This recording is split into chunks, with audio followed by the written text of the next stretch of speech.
I've recently come to a very unfortunate realization. I'm the type of person who likes to analyze video games. I am obsessed with understanding why I like or don't like a game to the point where sometimes I forget I'm supposed to be relaxing. The only good thing to come of this is that I have spent my whole life doing this and I've played more games than I'd care to admit, so I like to think I have okay taste in games nowadays. Now, there's one thing you need to know about anyone who claims they like to analyze or critique anything. No matter what Michelin star meal they're eating, they are still sneaking out at 2 a.m. for some cheesy Taco Bell slop, and this is my slop. Ark Survival Evolved. This bad boy was released 10 years ago as a strange, early access game about surviving in a world with dinosaurs, and that was enough for me and millions of other people to buy the game without looking any further into it. But it was a trap. A ruse, one could say. The game was buggy and unfinished. Who could have expected an early access video game to be unfinished? There's nothing we could have done differently. But I mean, it was early access. Surely they'd fix the game and make it actually work the way it was intended to. They would use all these sales to massively increase their budget, right? Did you really believe that even for a second? We all know how this story ends. 10 years later, and this game is still a train wreck top to bottom. And now that every single update has been halted in lieu of their new sequel, this game's never getting updated again. So, join me as we bury the buggy, rotten corpse of the best bad game ever made, and I want to go over just what made it so awful. So, let's start from the beginning. The thing I and everyone else saw of Ark first was the hook. And let's face it, it is an incredible hook for a video game. You are in a world with a bunch of dinosaurs and you can tame them and they can be your best friend and you could kiss them on the lips. It's a fantastic hook for a video game. That's like the dream of every 7-year-old kid. Hell, I still buy dinosaur chicken nuggets from Costco because I like that they're shaped like a T-Rex. With a concept like that, it really is no wonder why Ark sold millions of copies and was a hit off rip. And I gotta say, to its credit, when Ark is at its best, it actually does a pretty good job of fulfilling that dinosaur tamer 7-year-old kid fantasy. But that fantasy was buried, hidden beneath layers and layers of technical problems and the grime of human greed. So let's start with problem 1, installing the game. I know it's an early start, but I promise I have to talk about this. Installing Ark is a treacherous task in itself that I've heard many have not survived. Look at the Steam page. This is a 300 gigabyte tumor of a game that, despite not having updates, will probably still be another 30 gigabytes larger next time I check. Not to mention, if you want to play any of the additional maps, they are all an additional 20 gigabyte download. I don't know what they are feeding this piggy, but all of the other pigs are terrified when it comes stomping down to the trough to put on another couple gigs of weight. I don't know how they've managed this. For reference, GTA 5 is 115 gigabytes. Elden Ring is 52. And you can't even make the argument that the game is just, oh, it's a little unoptimized. It's a big game. There's so many dinosaurs. Cyberpunk 2077. The most notoriously buggy, unfinished, unoptimized game of all time, came out at 61 gigabytes. It has a huge map, a bunch of custom characters, like I already said, horrible optimization, and it is still a fifth of the size of Ark? I think this is just the clearest indication how little effort has gone into optimizing this game at all. I don't know what kind of freak accident happened at their headquarters to cause this, but it is a telling sign of what's to come. Also, a quick side note, if we scroll down to the Steam page here, we can see that it takes an estimated 60 gigabytes, according to them, to install the game. Good luck with that. I'm sorry, I had to get that off my chest. Now that we're done taking a road trip down to Best Buy to buy another hard drive so we can install the game, we can actually talk about starting the game. So, Ark is meant to be a multiplayer game, so now that the game is open, let's join a server. Alright, let's go and, what's going on? Why isn't your mouse The game is okay, the game is crashed. Yeah, no, Ark still has menu screens that crash. 10 years ago, the game came out. 2025 is the year I'm making this video in. And in 2025, there is a full budget game that has menus that consistently crash even on the highest end PCs. I think my PC is good enough to not crash outright from it, but I promise you it is terrible. But I have great news once you get through those broken menus. There's no servers to play on. They got rid of them. This is a full-priced video game, and it's a game entirely designed around multiplayer. That's what the devs said themselves. And they deleted every single official server because they made a sequel. Forget the fact that people put thousands of hours into each of these servers. Forget the fact that they had communities or anything like that. We have a game we're promoting with AI trailers. You're gonna wanna go pay for that one if you wanna just even have a semblance of what you had before. Now, I'm getting ahead of myself. We'll talk about old AI trailer a little bit down the road, but without a doubt, they completely wiped out all their community trust with this, and it's actually why I decided to make this video. If you want to play this game, which was explicitly designed to be a multiplayer game, you have 3 options. Option 1, play on an unofficial server. This would be a server hosted by someone else that you have no affiliation with, and you will just pray that they don't turn the server off halfway through your playthrough. Option 2 is to host the server on your own computer, but good luck being able to have a computer strong enough to do that, and it also opens you up to some security risks. And last, but definitely not least, is option 3, which is paying like 15 or so bucks a month to an outside party to actually have a server that's good to play on. And in my opinion, at least, this is the only way to actually play Ark with your friends in the current year, because the other 2 options are awful. So now that you're finally on a server, we can talk about the gameplay. And I think it's only appropriate that we continue in order, starting with the beginning of Ark. The beginning of Ark is nothing short of magical. It is a fantastic experience. If you have your friend Michael, who actually knows everything about the game already, and he can just tell you what to do and you do it, and then the game is really fun. That's not even a joke. Now, if you were to not have Michael with you, to say that Ark is hard on new players would be a catastrophic understatement. It honestly feels like the devs made this as difficult as possible for a new player to actually progress without giving Michael some special sauce behind a Taco Bell and hope he treats you extra special and tells you what to do as a result. You could probably use Wikipedia, like a lot of Wikipedia pages, but like, to each their own, you know? As a new player, this game will just knock you down, kick you over and over, spit on you, steal your lunch money, and then take a picture for blackmail. It is brutal. As a new player spawning in, you will be given a character creation screen, and you're just going to want to go ahead and create probably the most fucked up creature of an abomination you can think of, and then you can spawn in. But unfortunately, those spawn locations don't really tell you much. They're just labeled things like Beach Zone 1, East Zone 2, Medium, Easy. Those don't actually mean much at all. Anything harder than easy for any new player, or intermediate player really, is actually code for certain immediate death. The game kills you a lot. You will probably spend your first few lives in Ark just getting ripped to shreds by whatever carnivore the game spawns you next to, until eventually you find the one safe-ish spawn zone that you can survive in for more than 5 minutes. To a degree, I get it. This can be the game's way of introducing how intense and challenging it's going to be to survive in a world of dinosaurs. And usually you're dead pretty quick, so you're not losing that much time. I mean, you could probably do the same thing by actually just letting the player explore the map naturally and find more dangerous areas and then die over there, but I digress. It's not that big of a deal. What is that big of a deal is that some of these safe areas are effectively fake. You see, the player's gonna learn pretty early on that the safe area is the beach zone, because this is the only place in the game you're not gonna get mauled by raptors within 2 seconds of existing. Usually in this area, you're not gonna find anything that dangerous. The only real dangerous carnivores are these little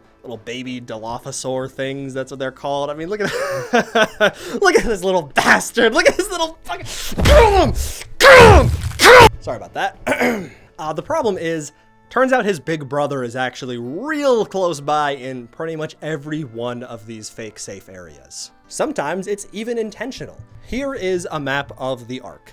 The bottom area is generally going to be what's considered the safe zone, and here is where T-Rexes spawn. So you can encounter one or two. It makes some areas less safe than they seem, but it is what it is. Having one or two bases destroyed by a Rex isn't the end of the world, of course, but Ark has this awesome bit of map design that actually makes it happen way more than you'd think. So the way it happens is usually like this. You get a base, there's a beach at the bottom, and then there's a cliff at the top. The beach at the bottom is safe. You got your turtles, you got your dodos, you got your dilophosaurs. You're gonna want to take out your gun and kill those as fast as possible. And at the top of the cliff, you got all the Rexes and all the crazy things that will annihilate you in 1 second. You'll find something that looks pretty much like this on every single map of Ark. On the surface, this seems like it could be a good thing. You got all your big dinosaurs separated from all your little dinosaurs. You can't reach the big dinosaurs till late game, so what's the problem? I mean, it's not like they can just throw themselves off a cliff and survive, right? That doesn't make any sense. You have no idea how fucking stupid you look right now. Because unfortunately, Ark has a bit of a mental health crisis going on, and you cannot go more than 10 minutes without a large carnivore just throwing itself off of a cliff. I mean, not that I blame them, they spend their entire lives just fighting things and dying, and literally that's it, but that's, again, for a later part in the video. As of right now, they survived the fall.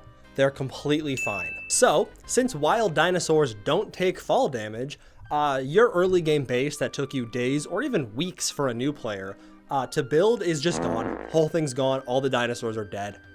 It's dirt and remains and rubble.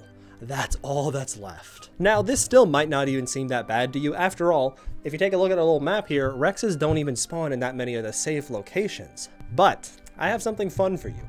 If you take into account all of the seriously dangerous dinosaurs that can pretty much wipe out an early game base, the safe areas go from this to this. Yeah, it's actually not that safe in pretty much everywhere on the island. And just to get ahead of it, I know people are going to argue that it's for realism. Oh, it's to, you know, make the game more immersive. Yeah, buddy, I'm riding on a T-Rex right now because I shot it with a roofie dart and now it's my best friend and does everything I say. I don't think we're living in an accurate simulation. It's okay to sacrifice some, you know, realism for better gameplay. I mean, take Elden Ring, for example, a game designed to just kill you as fast as possible. Even it has sights of grace for the player to rest at and have a form of reprieve, because that helps the player build trust in the game, that they won't have all of their progress completely deleted for no reason. Without it, players aren't even going to want to push into the late game and figure out ways to get stronger and defend themselves, because they'll think that a bigger threat is around the corner, and they might be right. And who could really blame them for feeling that way? Because the game puts in almost no effort to try to communicate through gameplay or the world what they need to do or what is even happening around them. I'm telling you, you need Michael with you to play this game and get through it at all,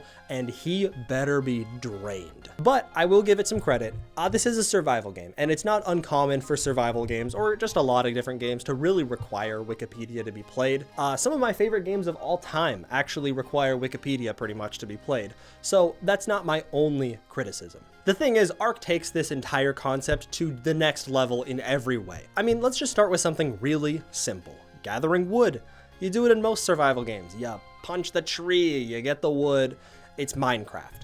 But in Ark, just like most games, you can do things to make this faster. You can get a stone axe and hit the tree again. You can even hit it with a metal axe. But Ark takes a lot of resources to do almost anything, and you'll realize pretty quick that that metal axe is not cutting it. You are just getting wood way too slowly. Without Michael or Wikipedia, you would have no way to know that the best dinosaur in the game is actually the mammoth for getting wood. Why wouldn't you know this? Because you won't so much as see one for your first 10 hours of gameplay. Yeah, here's the map again. Here's the safe areas. We've been over this. Were you paying any attention? And here is where the mammoths spawn, in the most dangerous area of the map. If you do somehow manage to tame one out here, you are not getting it home. That is a Herculean task that, once again, you would have no way of knowing how to do without Wikipedia. Because I promise you, it is going to get ripped to shreds on the way back, by sea or by land. And Ark does this with every single thing in the game. there is pretty much no communication to the player what's good for what's useful here and there. It's just a complete who's who hodgepodge nonsense. Now, to its credit, the game kind of attempts to communicate to the player that there is one dinosaur, well, not dinosaur, beaver that's good for it. It's a beaver. It's called the Castoroides. I think I'm pronouncing it right. I'm gonna call it the beaver from now on. The game does try to communicate to you that this thing is actually good for collecting wood, and it is. It's one of the best in the game for it.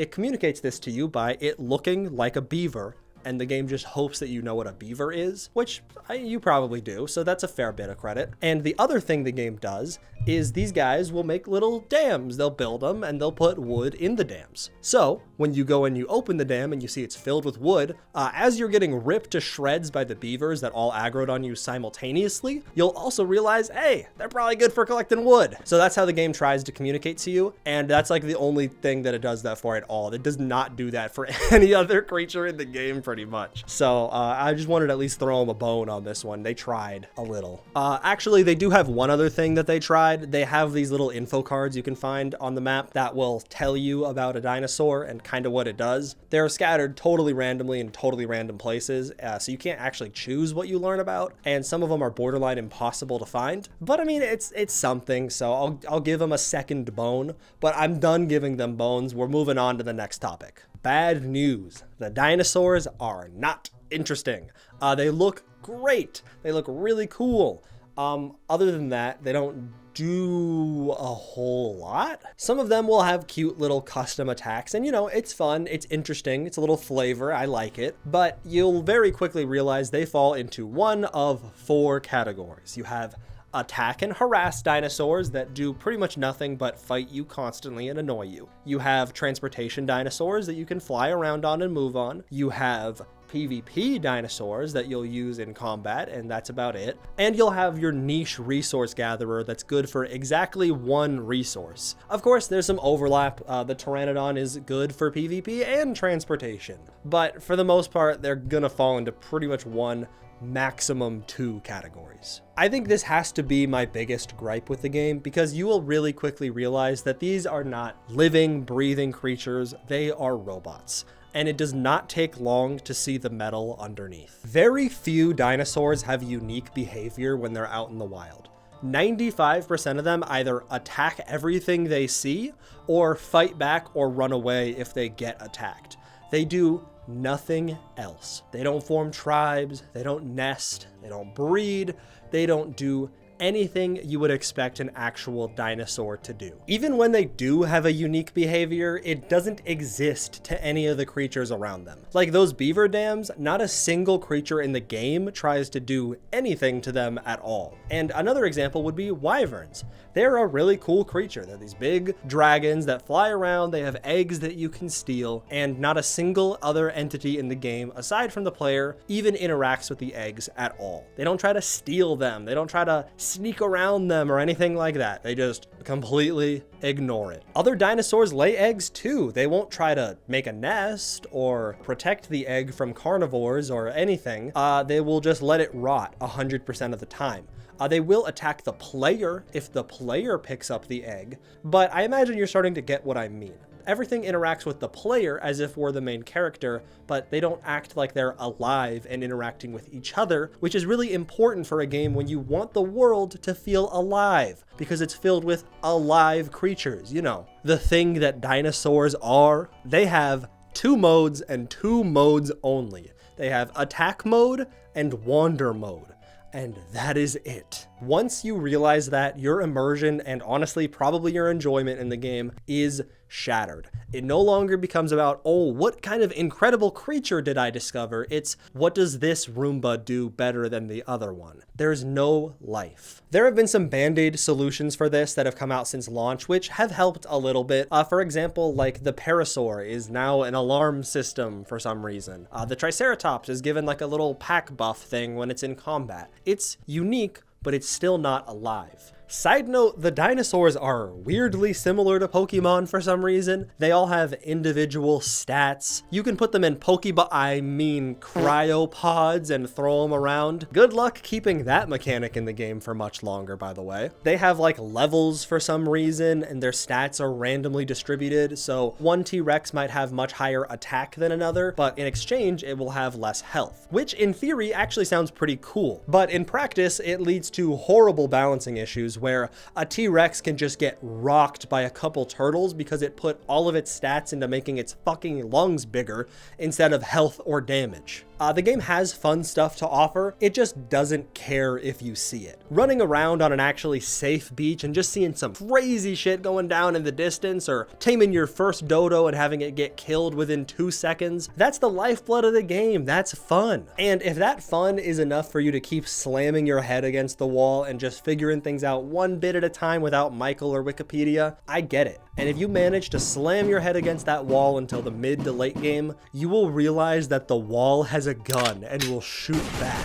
Because if the early game was highly reliant on Wikipedia or Michael, the late game is Michael dependent. There's a point in Ark where it is no longer about exploring, finding cool dinosaurs, or anything of the sort. It is about hitting rocks and trees for 12 hours straight, so you can build literally anything. This is the Gojo infinity of video games, and the closer you get to the end, the longer it gets. If you want to have any hope of completing the game and beating all the bosses, just getting a bunch of high-level tough dinosaurs will never be enough. No. The game actually has a hidden genetics mechanic. And if you want to have a viable army, you better have a Rex with the right stats. Then you need to breed that Rex, except newsflash, raising a baby T-Rex takes 3 real-life days of game time, and you had better be feeding it the whole time or it will drop dead from starvation.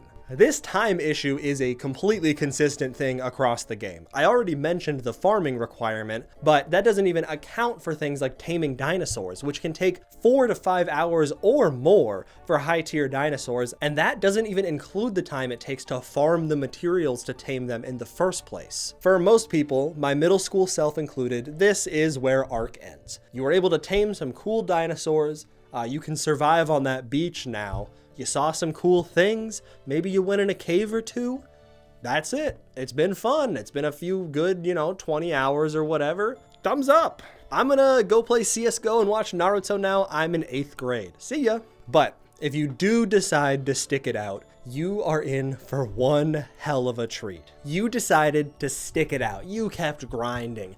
You farmed your Rexes. You didn't ask Michael a single question. You want to play the game for yourself. Figure it out yourself. And you're gonna go fight the first boss of the island. A big, giant spider. Wait, you're telling me you're gonna go fight the giant spider and you didn't even bring the boar? You know the boar is actually Lucio from Overwatch and can heal all your dinosaurs, right? Oh my god, you look so stupid right now. All your Rexes are a little red puddle. They're all dead, and so are you. Your month of work is gone. Go breed a new army and try again, and this time, you better bring the boar. This is why I said this section of the game is Michael dependent. He does have to be named Michael, by the way. It's a copyright thing. I don't have control over it. He could have told you, yeah, you need the boar. You actually need a couple other supports too, or you're probably gonna die. And you probably shouldn't even be using Rexes in the first place, but that's a whole other matter. The real thing Michael could have helped you with is he could tell you you can change all of these settings. You can go down in the game settings and make it so breeding a Rex takes 20 minutes.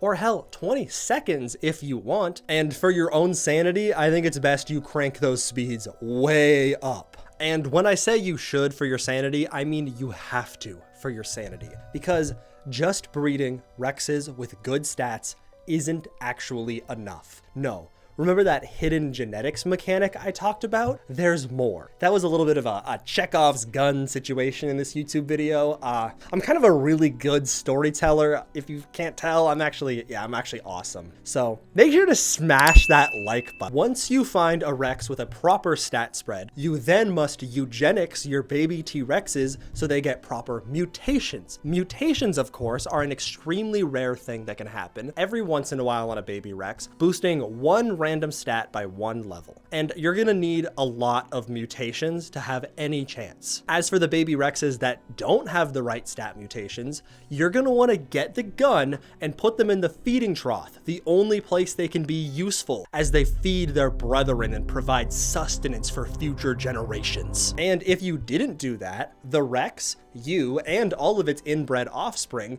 would be coming home in a box once you mosey on into that boss arena, bore in tow, and still get turned into a fine red mist anyways. Don't worry though. Your genetically pure Rexes might not even make it to the boss arena because they might just get themselves killed with their dogshit AI. The dinosaur AI in this game is an embarrassment. It is so broken in so many ways. Dinosaurs will just constantly throw themselves off of cliffs when chasing each other, which I'm pretty sure is the only reason there's no fall damage. They will constantly get stuck on the terrain, so taking dinosaurs through a forest is impossible. Fish and other aquatic dinos will swim out of the water into the sky, causing them to die instantly. Birds, sometimes you'll find them just kind of floating there, and if you punch them enough, they will just fall into the water and never to be seen again. Dinosaurs will pop in and out of existence at random. Tamed dinosaurs will sometimes just sprint into the water to prevent a shark attack and never return. The list just never ends. And I promise you will encounter virtually every single one of those glitches I just mentioned in every playthrough. Some of these glitches might be map dependent, I'm not sure. I haven't beat the game on every map, and I pray that no one has, because that is insane. However, that does remind me, I've talked about beating the game a lot in this video, but this is an open world game. You don't technically have to do anything. Unfortunately, there's kinda nothing else to do. I mean, you could like maybe make a zoo, try to tame a bunch of dinosaurs. I could understand that being appealing. Exploring, you're not gonna find much. So, I mean, there's some caves. Good luck finding even a quarter of them without Michael, but that's besides the point. Usually in a survival game, people will try to build stuff. Unfortunately, the building mechanics are 10 times worse than the dinosaur AI.